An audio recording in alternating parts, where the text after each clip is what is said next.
মৰমৰ ছাত্ৰ-ছাত্ৰীসকল, আজি আমি সমাজ বিজ্ঞানৰ অনুশীলনী পুথিৰ পাঠ নং 3 ভূ অবয়ব আৰু মানুহ ইয়াত থকা প্ৰশ্নোত্তৰসমূহ কৰিম।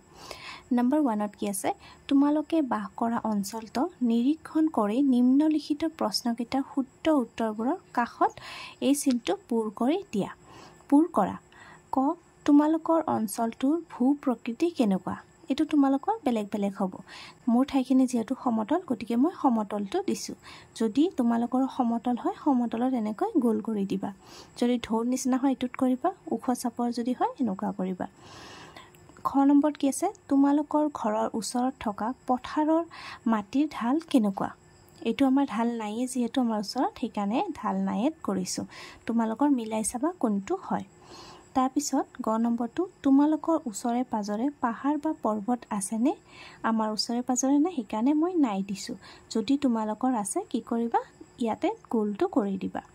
তোমালোকৰ ওচৰে পাজৰে নদী আছেনে? আমাৰ আছে, সেইকাৰণে মই ইয়াতে আছে দিছোঁ। যদি নাই, তোমালোকৰ এইটো কৰিব পাৰিবা। ঙ নম্বৰ, তোমালোকৰ অঞ্চলটোত ডাঙৰ অৰণ্য বা হাবি আছে নেকি? আমাৰ ইয়াতে নাই, গতিকে মই নাই ইয়াতে কৰি দিছোঁ। প্ৰথম তোমালোকৰ অঞ্চলটো কেনেকুৱা যেন লাগে? পাহাৰীয়া অঞ্চল যেন লাগে, মালভূমি অঞ্চল নে সমভূমি অঞ্চল? আমাৰখিনি যিহেতু সমভূমি, মই সমভূমিত এনেকৈ গোল কৰি দিছোঁ। বুজিলানে কেনেকৈ কৰিব লাগিব? 2 নম্বৰ, ভূ অবয়ব আৰু মানুহ পাঠটোৰ পৰা পোৱা তথ্য আৰু ধাৰণাৰ ভিত্তিত তলৰ তালিকাখনৰ শুদ্ধ উত্তৰবোৰৰ কাষত এই চিনটো পূৰ কৰা, আগৰটোৰ নিচিনা।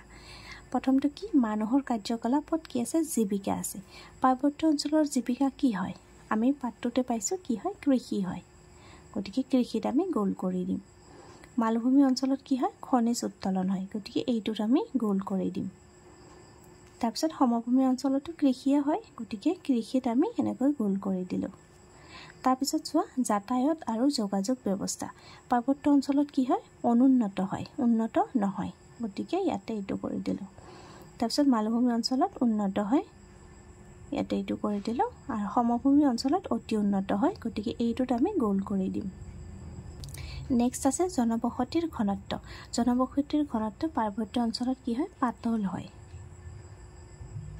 আৰু মালভূমি অঞ্চলত মধ্যমীয়া হয়, বেছি ঘন নহয়, পাতলো নহয়। আৰু সমভূমি অঞ্চলত কি হয়? ঘন হয়। আমি পাঠটো যেতিয়া পঢ়িছোঁ তেতিয়াই পাইছোঁ।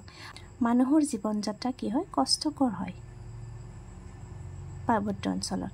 মালভূমি অঞ্চলতো কষ্টকৰে হয়। সমভূমি অঞ্চলত কি হয়? সহজ হয়। কুৱেশ্যন নম্বৰ 3, পাঠটোত দিয়া তথ্যৰ ভিত্তিত তালিকাখন পূৰ কৰা। এইখিনি মই পূৰ কৰি থৈছোঁ, তোমালোকে ভিডিঅ'টো প'জ কৰি পেলাই চাই ল'বা। উচ্চতা কিমান হয়? 500 মিটাৰৰ পৰা কেইবা হাজাৰ হয়।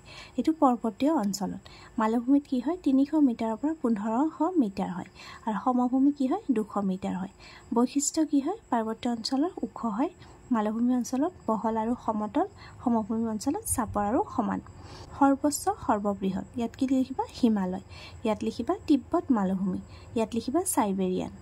তাৰপিছত নাম বা উদাহৰণ, আগ্নেয় পৰ্বত বা হিমালয় দিব পাৰা। ইয়াতে তিব্বত, ইয়াতে গংগা নদীৰ পাৰ।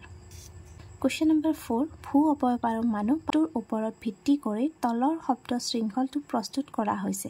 থিয়কৈ আৰু পথালিকৈ দিয়া আৱাসৰ মতে শব্দ শৃংখলটো পূৰ কৰা। নম্বৰত কি আছে? এখন মহাদেশৰ নাম, যিটো 4টা আখৰেৰে হ'ব লাগিব। Asia, Europe, Africa. ইউৰোপত আমাৰ কেইটা আছে? 4টা। গতিকে ইয়াতে কি হ'ব? ইউৰোপ।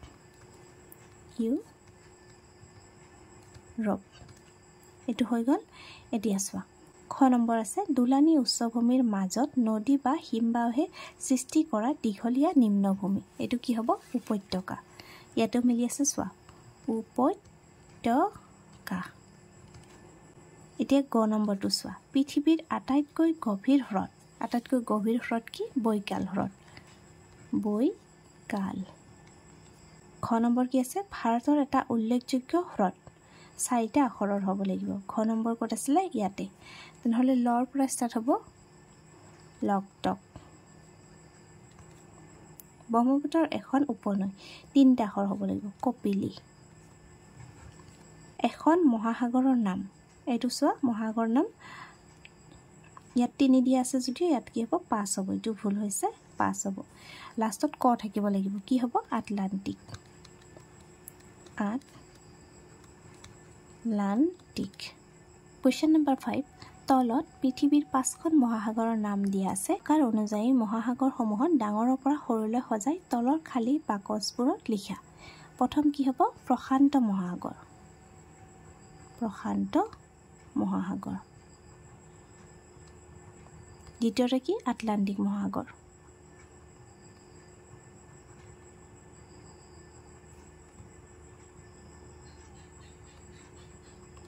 তাৰপিছত কি হ'ব ভাৰত মহাসাগৰ।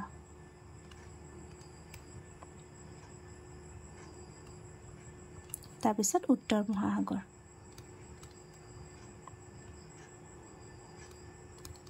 আৰু শেষত কি হ'ব দক্ষিণ মহাসাগৰ।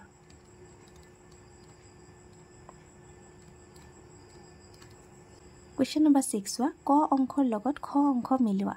কত কি আছে কাস্পিয়ান সাগৰ। কাস্পিয়ান সাগৰটো কি হয় বৃহত্তম হ্ৰদ হয়। আৰ্দ্ৰভূমি, আৰ্দ্ৰভূমি কি হয় পৰিভ্ৰমী চৰাই আৱাসস্থল। ডেৰাডুন কি হয় পৰ্যটন স্থল।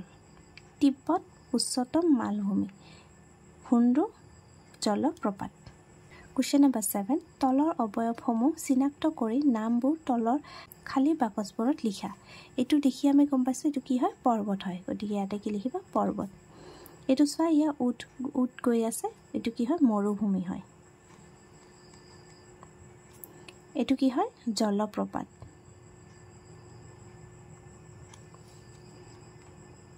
আৰু এইটো কি এইটো উপত্যকা। আজিৰ ভিডিঅ'টি ইয়াতে সামৰিছোঁ। আমি পাঠ নং 3 ভূ অৱয়ব আৰু মানুহ অনুশীলন পুথিৰ পৰা এইটো আমি আটাইখিনি কৰিলোঁ। আশা কৰিছোঁ তোমালোকে বুজি পাইছা। ভিডিঅ'টো ভাল লাগিলে লাইক কৰিবা আৰু তোমালোকৰ বন্ধু বান্ধৱৰ লগত শ্বেয়াৰ কৰিবা। ধন্যবাদ।